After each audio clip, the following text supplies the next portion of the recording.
Happy birthday to you. Happy birthday to you. Happy birthday, dear Queen. Happy birthday to you. Happy birthday, buddy.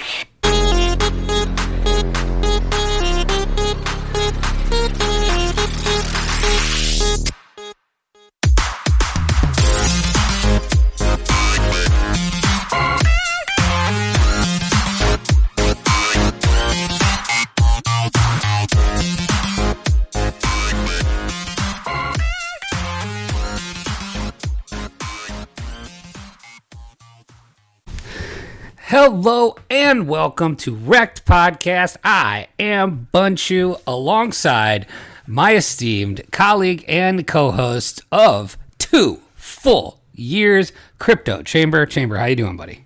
I am doing phenomenal. That was a great intro. I wasn't expecting that. The fun part about that is this past weekend, I was visiting my mom and my sisters, and they all have birthdays within a few days of each other. So there's like literally 4 birthdays, all kind of condensed into one. And during the many birthday cakes that were brought out, I was singing the Michael Scott version, and it was like literally nobody got it each time. And they're like, "Why do you keep singing it?" I'm like, "I'm hitting this perfectly, and no one's laughing." So I look at that. See, I mean, we're made just my a day. match. That made We're my just day. a match made in heaven. Well, happy birthday, buddy. There Happy you go. birthday to you too. This is a monumental occasion. 2 years. 2 years. Can you believe it? I was listening to a podcast the other day, and they were saying that most podcasts, I think, kind of fizzle out after about 3 months. 3 months? Yeah, that's the average. Oh my God, we're the old men in the podcasting game now. Holy cow! Yeah, 2 years, nothing to sneeze at. You were mentioning this morning, we're rolling right at 8 a.m. this morning, that you had woken up, thinking you were missing the podcast. I was actually woken up early this morning as well in a panic attack, but I actually I was having a dream that I was at a work function. Oh my God! And the CEOs and stuff started showing up, and I realized that I'm dressed in like the sweatpants and t-shirt that I've been wearing for the past 4 months. And I still haven't got a haircut or like a beard trim. And, I'm sure it's the same way with your work. It's like, when you get together, you want to look as dolled up as possible. Well, we're back to the part where they have now made it mandatory for us to be on camera every day and have collared shirts on. That's bullshit. Yes, no, I agree. I got my Red Hot Chili Peppers t-shirt on and my fitted sweatpants, and that's the way I'm going to dress for at least the next few weeks. We'll see. Hey, I hear you. So, but yeah, I definitely woke up in a panic attack thinking like, oh my God, like I'm going to get fired for, looking like a homeless person. Well, I'm sitting here mainlining coffee because I woke up at 3:30 in the morning. That's it's an ungodly hour. 3:30 in the morning, and like I was up. And the problem with me is like I'm like a little baby child where like once I'm up, I'm like, all right, I can't go back to sleep. I am like, the problem with me is my mind, as soon as I'm up, starts like racing, and I can't just lay there and go back to sleep. So I need to be like the adult version of rocked back to sleep. And what that means for me is I put on headphones and I'll put like my Netflix on or something on the, on my phone, and something that I've seen a million times. So usually The Office or something. Right. And just like dumb myself back to sleep. You know what I mean? And the problem this morning was my headphones were not next to my bed. And so I'm like, all right, I went to the bathroom. I tried to find them. I couldn't find them. And then I'm like, all right, I'm going to just lay here. I'll fall back to sleep. Next thing you know, it's 5 a.m. I'm like, that's a shitty tweet. And I'm like, oh, I should really go back to bed. And so I finally, I was like, all right, I'm going to give it one more shot at finding the headphones. And they were next to my bed the whole fucking time. That's upsetting. Yes. That's upsetting. Anyway, so I'm pretty exhausted this morning. Do you know how many shows we've done? Because I was just trying to look it up, and I can't seem to find it. I want to say close to 200. We have to be, right? Yeah, it's right in that ballpark. Give or take 5-10 episodes. Yeah, so we are about 200 episodes and 2 years in. And, I mean, 2 years of audio bliss. You know, we've inadvertently cataloged the run-up to and the I don't know, who knows, but maybe the ending of coronavirus is interesting to me as well. The ending? Maybe, I'm just saying. I live in Canada. So, it's ended.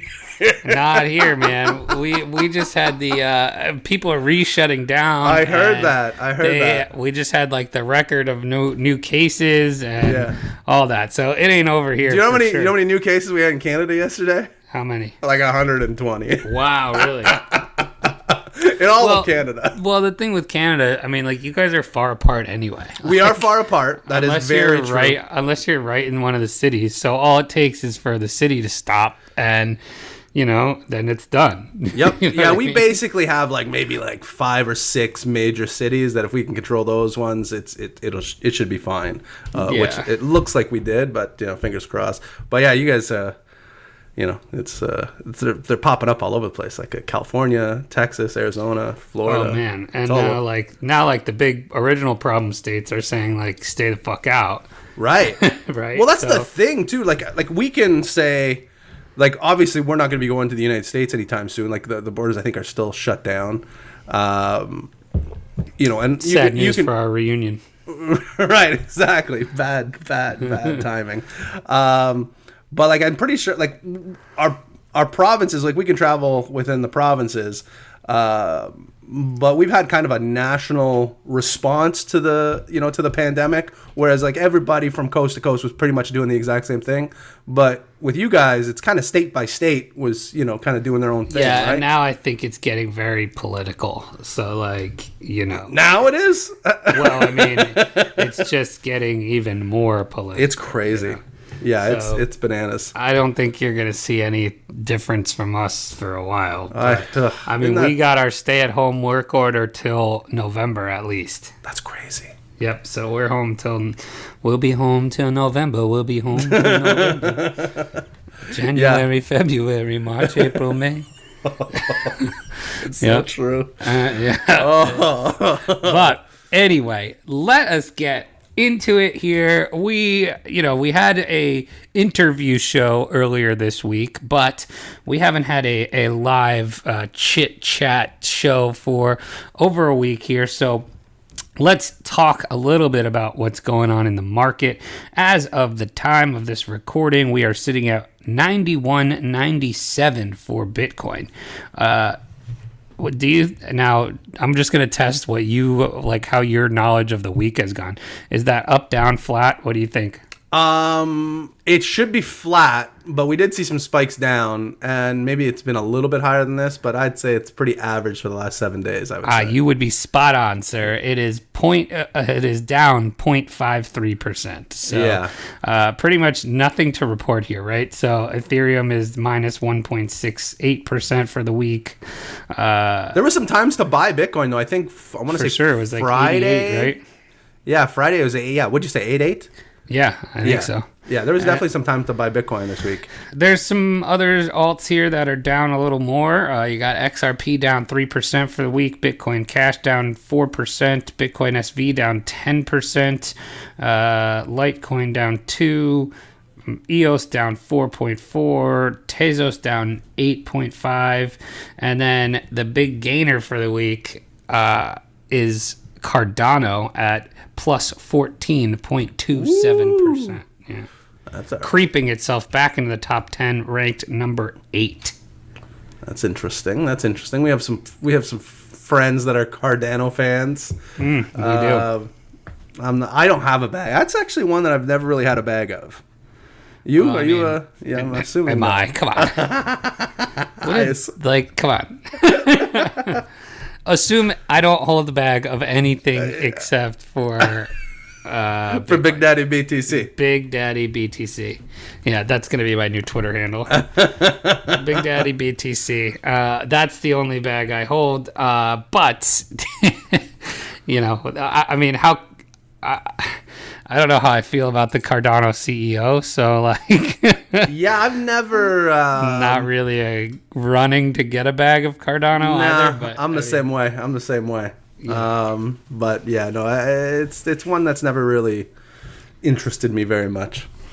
But I mean, if you have, it's been good, yeah. So there you go. But I mean, so that's kind of where the market stands right now.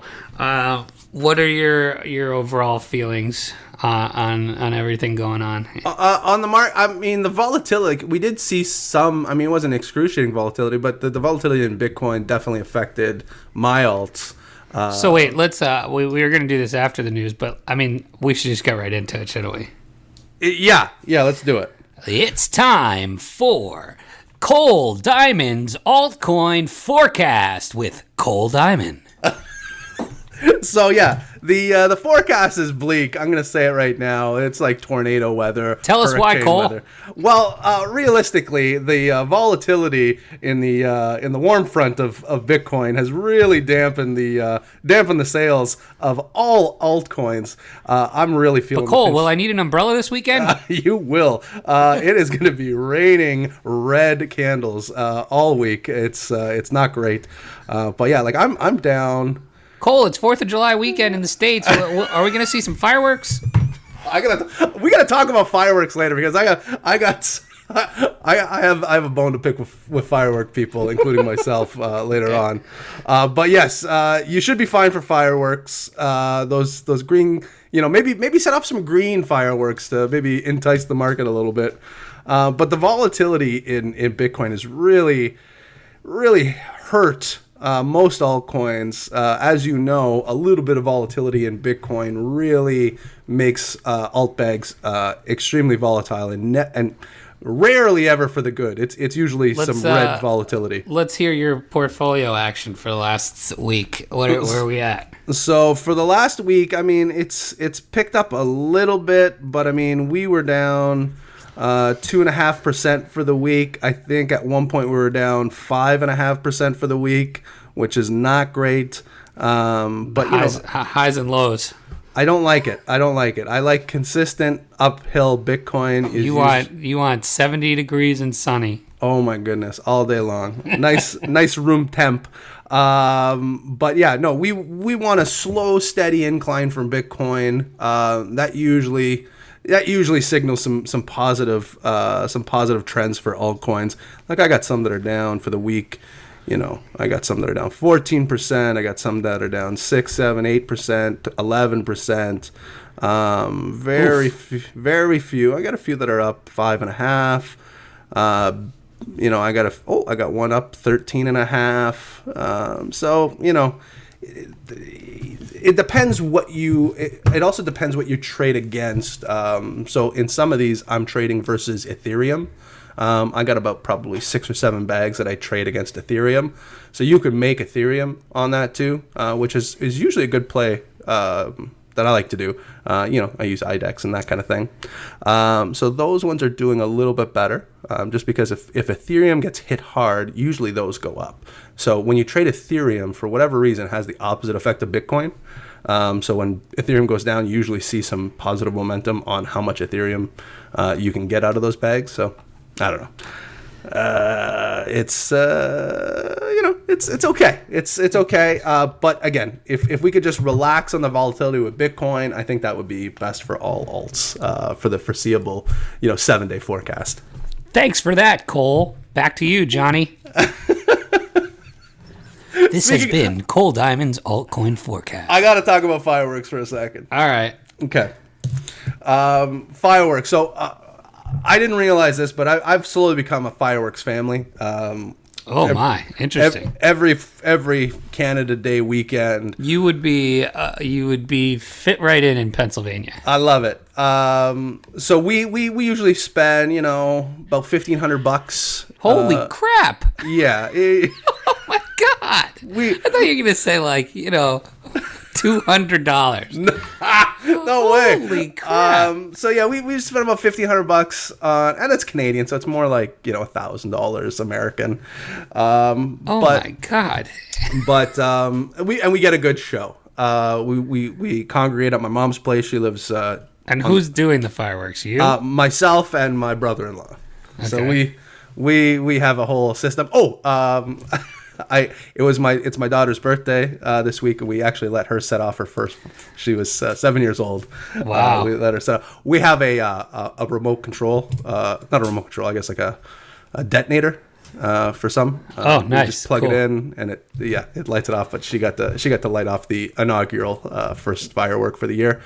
So anyways, we have a pretty big show. And then I would say $1,500. Yeah, it lasts half an hour of consistent. Goddamn Macy's parade. Yeah. Because obviously, I don't think any city or town is doing their own fireworks show this year. I doubt it. I think we wanted to make sure we had a good show for the neighbors up there, and it's usually a good time. But yesterday was Canada Day, so this was I did this over the weekend. Yesterday, which was a Wednesday, was officially Canada Day here. And last night, my wife and her and kids are back at the house. And I'm telling you, and you'll probably see this, it'll be a weekend, so it won't be as bad. But because Canada Day landed on Wednesday, I'm telling you, any Canadians listening right now, you'll probably feel the same way I'm feeling. I'd say from about 8 p.m. till about 1 a.m., it sounded like a war zone in Canada. It was crazy. I've never and it was just I don't know if it's pent up aggression from being stuck inside. The fact that there was no city firework display. Usually our city will do a big fireworks show. I think that was canceled this year. So I think everybody just said, "Fuck it, I'm gonna buy a few $100 worth of fireworks."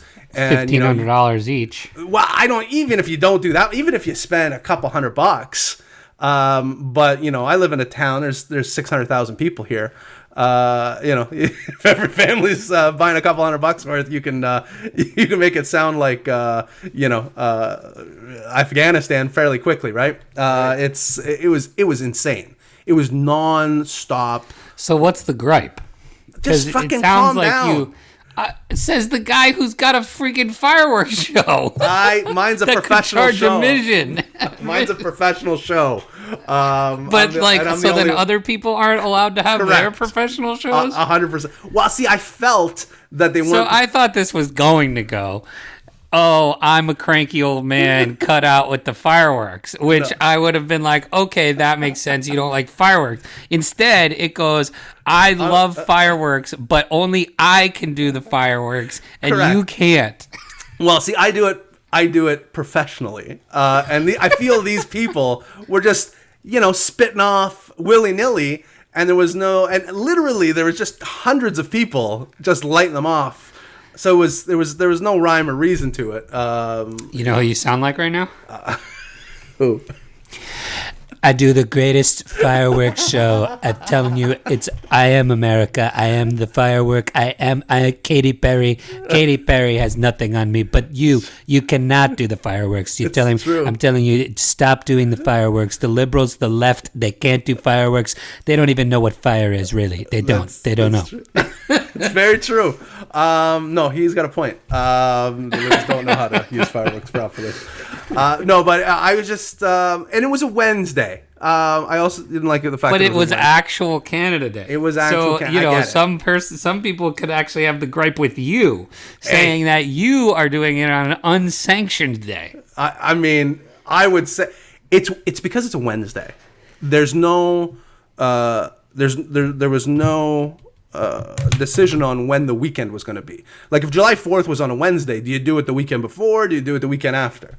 It's very tough to say. You do it on, no, you do it On- see, I think America works a little differently on that. Like you would do it on 4th of July, even if Regardless it's a of the day. Yes, even if it's a Wednesday. And like towns might have their fireworks shows On the like on a weekend. weekend, Right. either before or after, and they typically stagger them. So you get like 2 full weeks of like town fireworks show. But like personal fireworks, I think you're going to see a lot on the 4th of July. Interesting.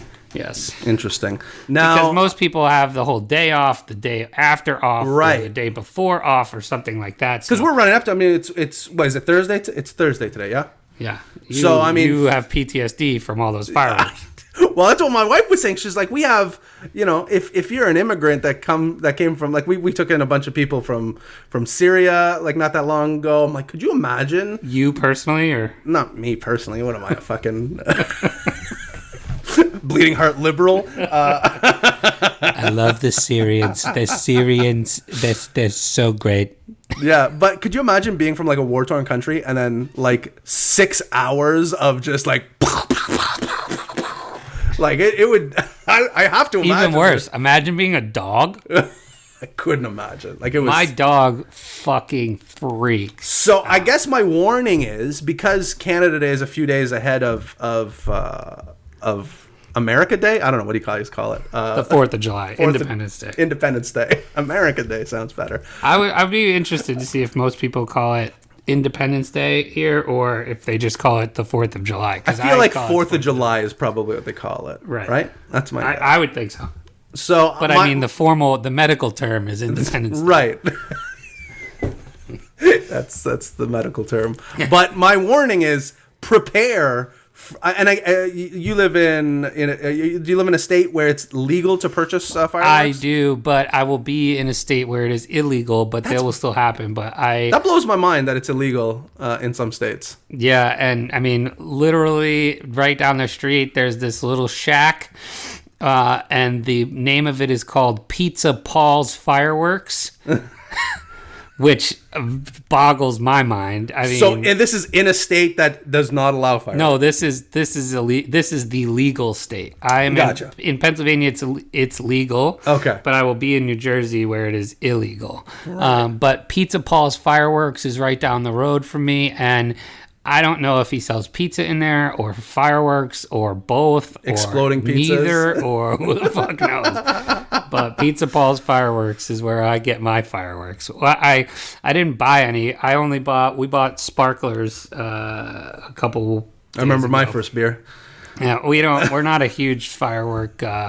We just morphed into it. Like it wasn't the case. We just slowly, I'd say over the course of the last 5-6 years, became a fireworks family. Spent $10,000 on Yeah, it turns out. Well, we go to the reserve, like the First Nations reserves, and they sell insane fireworks. They're cheap, so I'm pretty sure. I'm supposed to Well, have a there's your bone to pick with fireworks. Shall we get back on track a little? Yeah. All right, so that be safe with your fireworks. Don't pull a Jason Pierre-Paul and be an NFL athlete who blows his hand off with fireworks, please. Jesus. Thank you. And other than that, let's get to the news.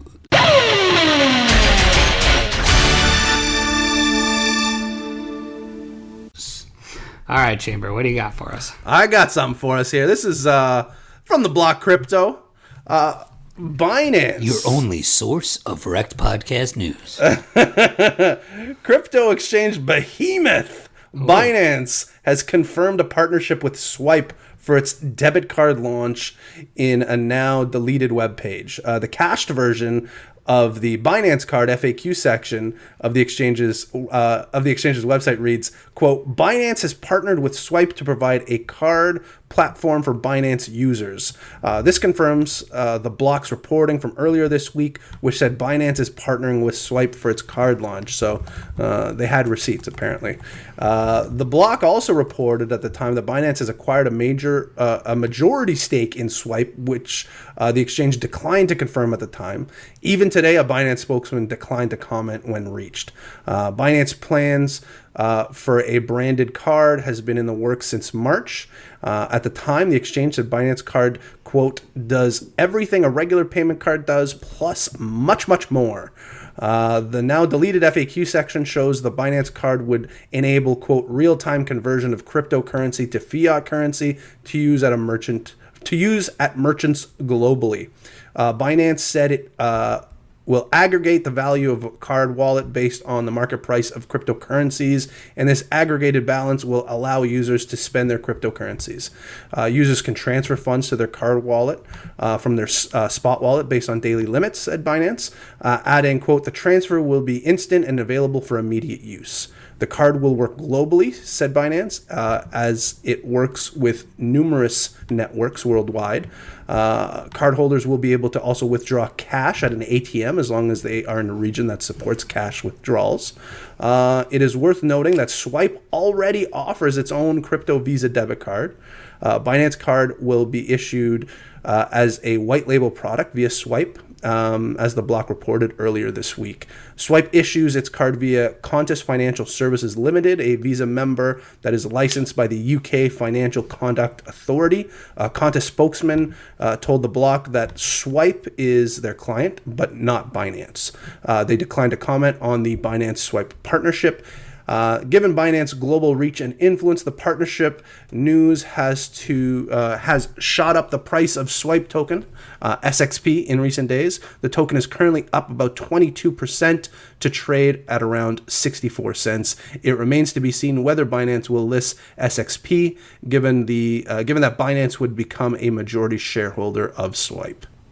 So, interesting. Congratulations, you got the longest block article ever written. You are the 1,000th customer. I don't think I've ever heard a block article that was more I just kept going. I kept scrolling down like, holy shit, how long is this thing going to go for? But I would say to my credit, very few mistakes. I swear I didn't plan that. I am known to make a mistake or two, but I feel like it was one of my best reads, considering the length of the article. I mean, you're 2 years old now. You can read. I can read. Yeah, I mean, good thing I got my. I didn't have my glasses when I started this, and I had my daughter bring them down real quick because that would have been awful. So they have receipts. It looks like. Now, do you think they did that purposely, where they're like, oh, let's just, put out this this web page and then take it away and then create a buzz? I like your marketing tactics here. I mean, they seem like they're cutting edge with that kind of thing. So maybe it's like a sneaky way get the people talking. Yeah, exactly, right? Should you think we should just erase our RSS feed, get the people talking? And, did Rekt even exist? I mean, who knows? Maybe not for long. We'll see. What do you got for us? We're running out of shitty news stories to do. Sure are. I've got one here. The U.S. senators explore what a digital dollar would look like in practice. So the U.S. senators posed questions to a panel of witnesses on the topics of stablecoins and digitized dollar during a virtual hearing on Tuesday. The hearing of the Senate Committee on Banking, Housing, Urban Affairs was the latest to dig into crypto-related topics, as well as the broader narrative around the future of money in the USA. The hearing focused on the role of central bank digital currencies, which they're calling CBCDs. CBCDs. Oh my God. Wow. Hey, how many CBCDs do you got? In the developing financial infrastructure and making financial services more accessible to everyone. The panel of witnesses featured former CFTC chair and head of the Digital Dollar Project, Chris Giancarlo, our hero, Paxos CEO Charles Cascaria, and Duke Law Professor Nikita Catino. Addressing concerns regarding the future of money, the senator of Ohio asked the panel of witnesses to explain how digital currency ecosystem would work effectively without the traditional banking system as a supporting mechanism. Quote here says, "The banking system in the U.S. should be a public good for everyone," this guy said. In general, the senators appeared to be interested in understanding the mechanics of how it would replace a central banking system. At the same time, there was obviously a degree of skepticism as to whether tech companies would be able to execute the vision they were advocating. On the other hand, witnesses seemed more focused on voicing the inevitability of digital currency disruption that, in their view, was bound to happen to the existing banking system. In his testimony, Giancarlo talked about how the United States should take the lead in the contest for future digital currency and privacy rights. Giancarlo also said Congress should focus on the financial inclusion, resilience, and development of CBDCs. We can and we must take policy choices as we explore this new form of currency. A quote here, "Most of the world's major commodities are priced in dollars. As they all move to digital programmable formats, it's important the dollar also becomes programmable and digital," he said. So what do you think? CBCDs?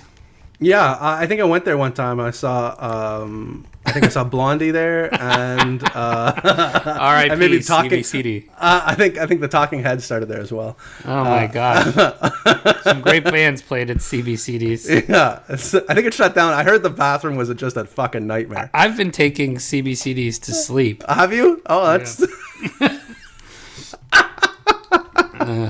that's good. God. So I'm looking at this next article. You got the longest article. I got tongue twisters. Okay, well, I thought we had the longest article until I saw this other article, which is like three times longer. Just give me the goddamn. I'm going cliff notes on this one. I'm taking the quick take. So every article usually has a quick take section. Yeah, and I think that's what we're gonna read today, folks. My next article also has the quick take section, but it's because it's behind a paywall, so that's all we're getting. This is a newly disclosed flaw found several popular Bitcoin wallets could let attackers trick users into thinking they got paid. So the quick take notes here. Wallet service Zengo says it discovered a flaw in popular wallet service that could make it possible for attackers to dupe users into thinking they had received their Bitcoin when they actually hadn't. All three vendors named in the report were Ledger, BRD, Bread Wallet, and Edge confirmed that they are aware of the issue and have addressed it. Each pushed back. What's the down part of that though? Like Are they saying that they're actually not getting payments sent, but it looks like they are? Exactly. Yeah. So they're saying it would appear on their wallet like they either send something or receive something. But okay, I see. So like say you're paying for a good, right, and it comes in and says, okay, you've been paid, right, and you sent said good, but you have not been paid. Correct. Yeah. Correct. That is a problem. So that's Ledger. So your Ledger wallets, not Ledger Status. I mean, it could be Ledger Status too. It doesn't name him specifically, but I'm always. By the way, Ledger trying to pull off a fantasy football trade with me as we speak. How are you guys playing fantasy football? Oh my god, it's a dynasty league, dude. It's like it goes all year round, and my goodness, I honestly can't keep up with it. And he messaged me yesterday. He's like, "Hey man, I got this. I've been sitting there like." Go look at your trade. And I was like, I don't even have the app downloaded. Trade? Yeah, I was like, oh my god, this is it. Ledger's gonna teach me how to trade. And And no, I was sorely disappointed. But so instead I had to re-download the fantasy football app that I didn't even have on my phone currently. Oh, But that's rough. I just can't keep up with it. But anyway. Good for him. Good for him for staying on the ball. Oh yeah, he's on it. He's on it. So each of the wallet services, they all push back on the idea that the attackers can use it to, quote, double spend Bitcoin. However, as Zengo contended in its findings, so Zengo saying they can, the other wallet's saying they can't, and the truth is probably somewhere in the middle. Well, I mean, you could under the circumstance I just said, right? Like, yeah, it depends totally, on what right? it's for. If it's for a physical good, like you would get the alert that you got paid. It would look, if it looks like it in your wallet and it looks like your balance increased, you're going to go ahead and send that item, right? 100%. Most of the time, I mean, I doubt somebody's sitting there literally looking at the transaction, like right, exactly. confirmations or whatever, if you're running some kind of business like that, right? So in that case, you would be able to. If you're just sending money, Right. no, right? Like, you're going to realize at a certain point that it wasn't true. No, that makes But sense. I think that's still probably a big problem, right? That's kind of crypto's whole thing. Kinda. Sort Hey, of the point. we can solve the double spend. Oh no, we can't. Now we're just hard to use digital money. Unintuitive digital money. Yeah, right. Exactly. All right, ready for my last one here? Yeah. All right. I'm going back to the acronym game. The CFTC guidance on digital asset delivery went into effect last week. So here's just a quick take. Last week, the regulatory guidance developed by the Commodity Futures Trading Commission for the actual delivery of digital assets went into effect.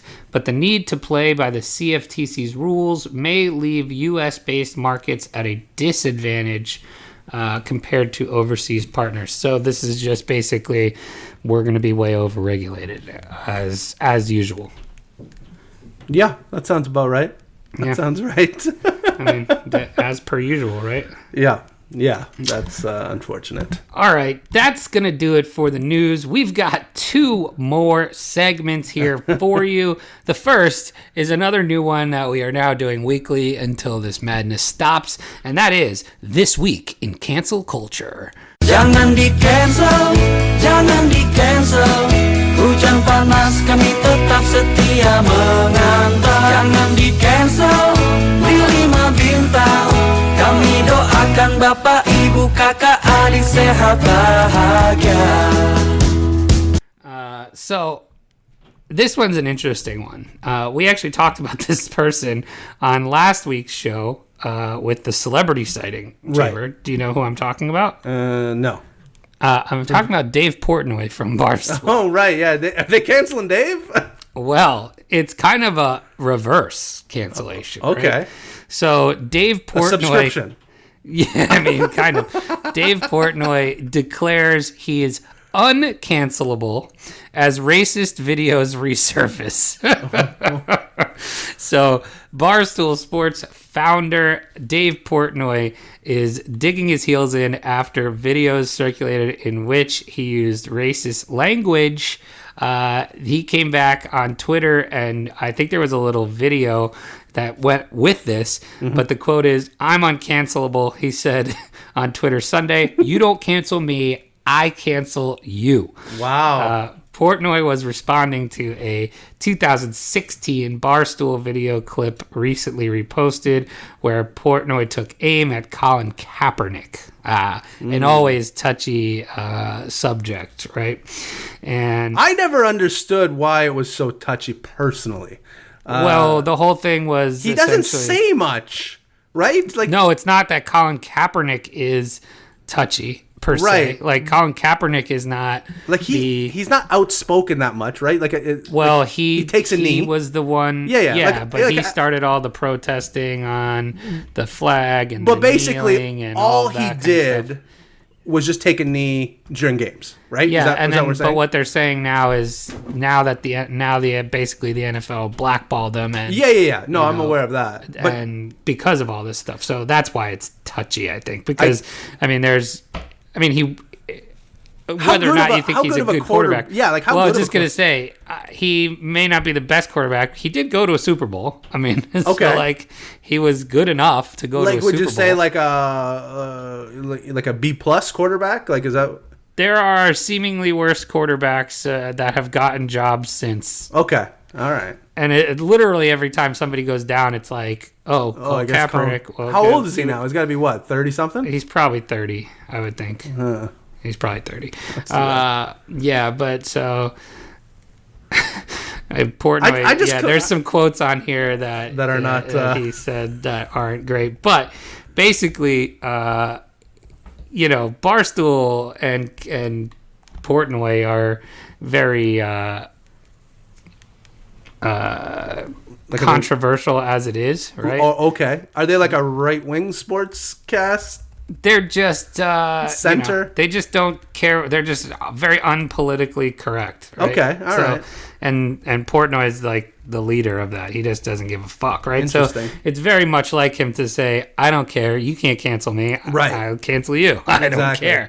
So he's going with the reverse effect, and I guess that's probably how to get rid. That's probably how to avoid being canceled, right? Some of these things I'm fucking reading, man. I'll be honest. Like I'm a liberal. I joke about owning libs and stuff, but I'm a liberal guy. I'm a pretty liberal guy. I usually find myself in the center liberal, we'll say, center left. But man, even for me, like some of these things are fucking insane. I heard for him or just in general and cancel so. You're a football guy, so I heard this the other day. You tell me if this is accurate or if I just read something that was just bullshit. I read that they were thinking about taking down the statue of Peyton Manning. Yeah, this happened. This is fucking real? Okay, so I heard they were taking down the statue of Peyton Manning at, I don't know, Colts Arena. I don't know what it's called. Where they play the foosball. Because his nickname was the Sheriff. Yep. And I guess that we have to take down the statue because of cops. I don't know. Well, did you hear? How about the Paw Patrol? Did you hear that? Like the kid show Paw Patrol? Yeah, they basically canceled it because one of the dogs is a cop. It's fucking insane, guys. Come on. Jesus Christ. Like, come on. Oh, it's what are we doing? We're ruining it.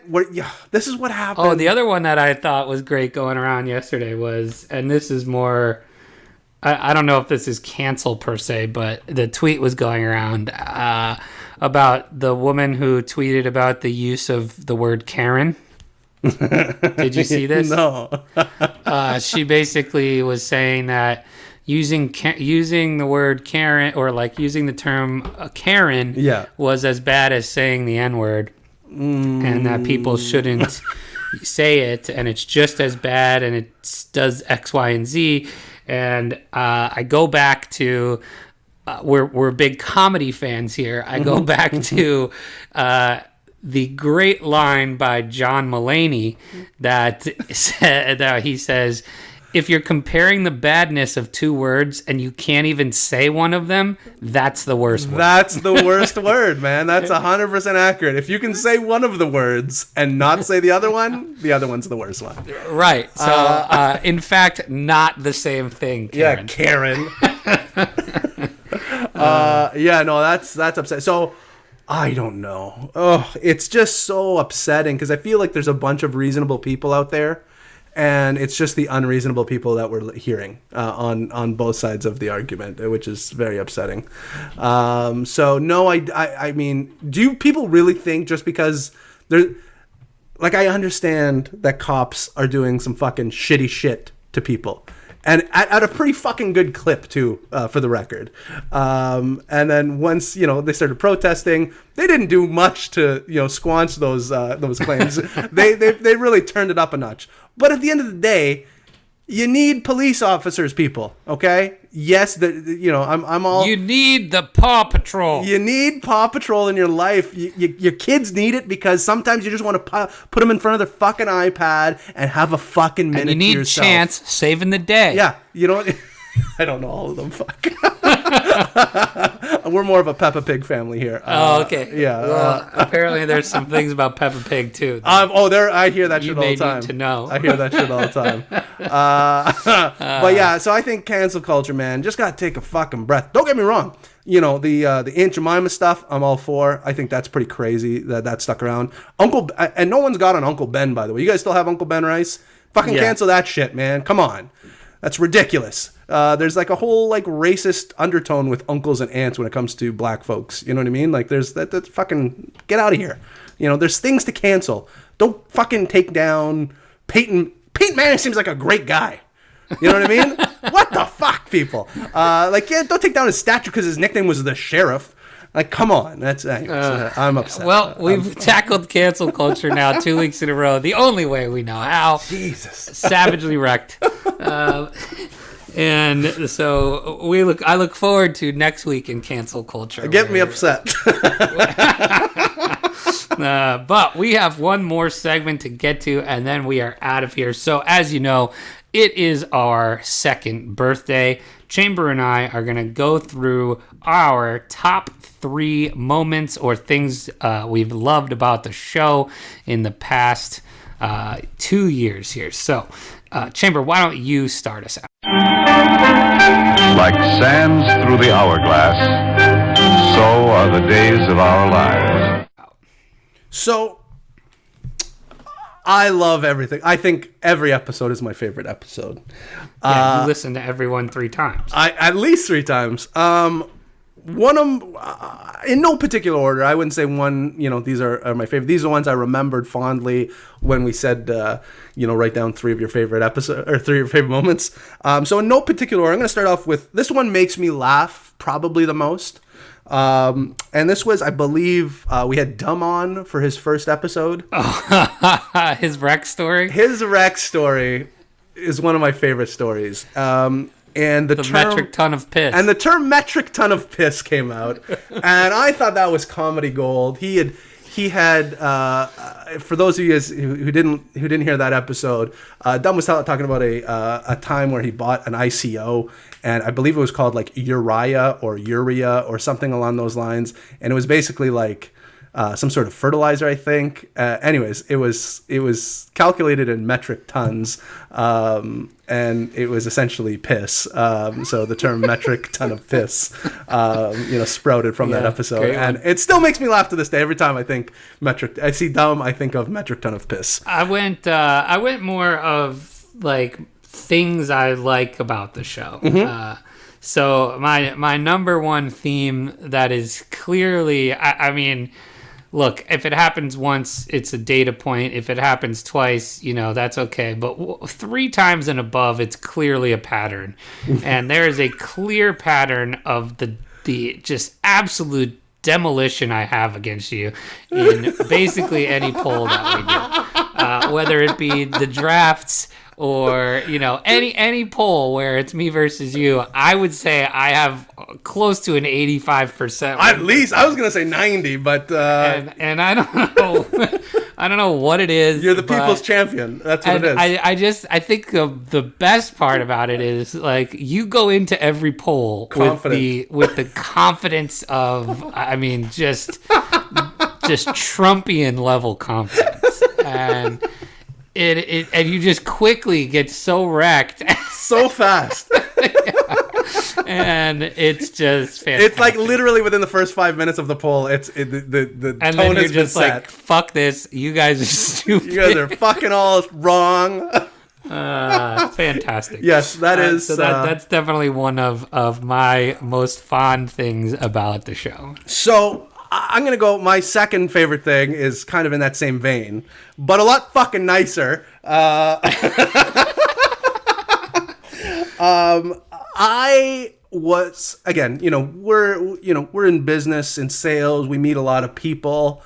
We're old men now, we've met a lot of people throughout our lives. But the immediate rapport that you and I had from not knowing each other to like synchronicity was very fast, and it's in my opinion, a fairly rare circumstance that actually happens. So I would say the immediate rapport that we had, that really hasn't wavered at all over the last 2 years. Like, it was like 0 to 100 and then just maintained 100 that whole time. So I would say that has been a very wonderful turn of events. I would agree. It is a pleasure getting to speak with you multiple times a week. And I agree. That's one of my favorite things. Basically, and we basically chat every single day. Almost, at least, yeah, for sure. So that's 100% one of my favorite things of this is the long-lasting, and for you, I mean, it probably feels like years. Unheard of.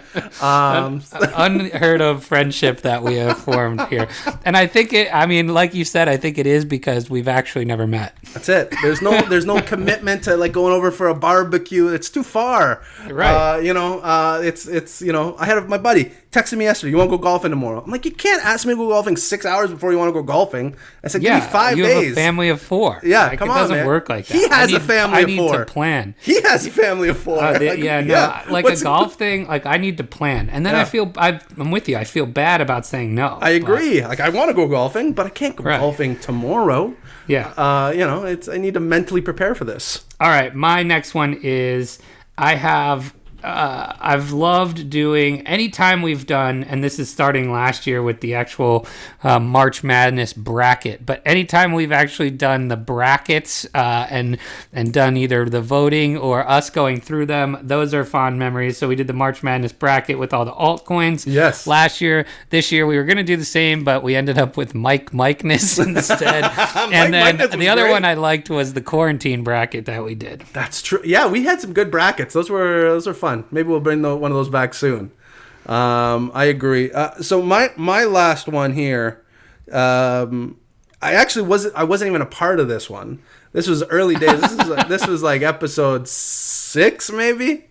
It was the first John McAfee episode. I had a feeling you were gonna pick that. I almost picked it, so I didn't. It was the first John McAfee episode, and you and Cynthia were interviewing him, and I had an engagement for my real work, and I remember texting you guys asking, because I mean, like I said, it was like episode 6, and this was a big deal, and I just remember texting saying ask him about bath salts, and the description, listening back.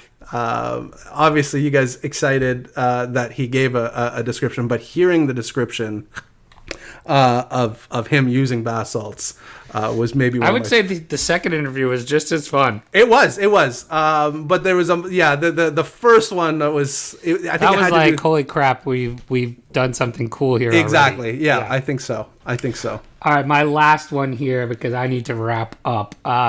My last one here is going to be similar in the same vein of your second one with me and you. However, I'm going with the outward participation from other people in the community, mainly our Telegram chat and engagement that we've made and friends we've made on Twitter because of this show and friends in our Telegram chat. So that's definitely been an I didn't know how to articulate. I was thinking that too. I just know how to articulate it properly.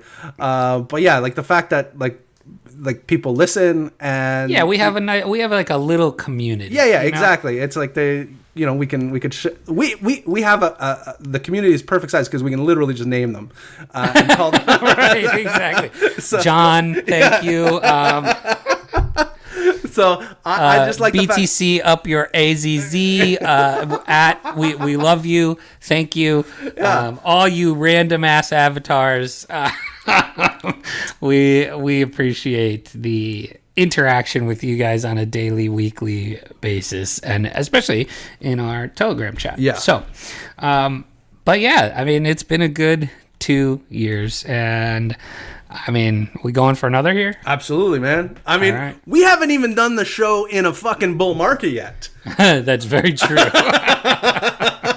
That is extremely true. We're going to sell the top, by the way. I noticed there was another podcast. I forget the name of it now. It was like kind of one of the top podcasts. He sold his podcast to 2 other guys. Like I think it's Crypto 101. You know that show? Interesting. Do you remember that one?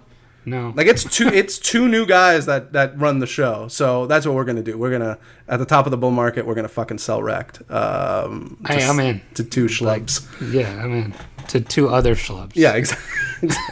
We got to stay consistent with the brand. Yeah. When our wanted ad will be like, "What up? We're 2 cool guys looking for other cool guys to take over our podcast. Nothing sexual. If you're fat, you must be able to find joy in the little things. Again, nothing sexual." And that's gonna do it for us. Until next time, don't get wrecked, and that is financial advice.